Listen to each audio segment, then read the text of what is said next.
আচ্ছা বলো তো, আমার মতো কার কার মাথায় স্ক্রুঢিলা আছে, যেরকম রাত্রিবেলা ঘুরতে ভালোবাসো? আমি তো রাত্রিবেলা ঘুরতে প্রচণ্ড ভালোবাসি দিনের থেকে, কারণ দিনের বেলা আমি বেরোতে পারি না, রোদ্দুরের জন্য আমার প্রবলেম আছে।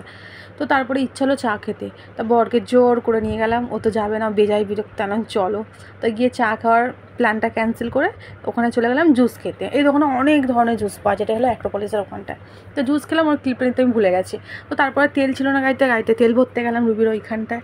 তো তারপরে এই রাস্তাটা দেখো কী ভালো ভিউ লাগছিল, রাস্তাটা কি বলবো তোমাদেরকে, মানে পুরো ফাঁকা, মাঝখান থেকে আমরা যাচ্ছি, কেউ নেই রাস্তায়, কেউ নেই, আর দুদিক থেকে পুরো গাছ।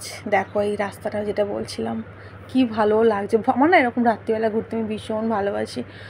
আগে আমরা প্রচণ্ড রাত্রিবেলা ঘুরতামও, এখনও যাই, আগেও না এখনও যাই। এই রাস্তাটা দেখো কী ভালো দেখতে লাগছে না রাস্তাটা, ভিউটা দারুণ লাগছিলো।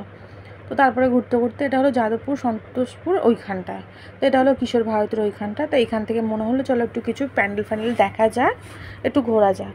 তো এখন তো সেরকম কোনো প্যান্ডেল খোলা হয়নি, তো তাও একটু গেলাম টুকটাক দেখতে, এদিক ওদিক গেলাম, দেখলাম। তারপরে এই বাড়িটা দেখো, বাড়িটা পুরো এলিফেন্ট ডিজাইন করা, ওপরটাও ছিল ডিজাইন করা, কি সুন্দর লাগছে বাড়িটা দেখ, মানে এরকম টাইপের ডিজাইন করা বাড়ি আমি প্রথম দেখলাম আমাদের এখানে। তো এটা হলো সন্তোষপুর। তো তারপরে এরকম দেখতে দেখতে 2:45 বেজে গেলো, তখন বাড়ি চলে এলাম। জানিও কে কে ছিল।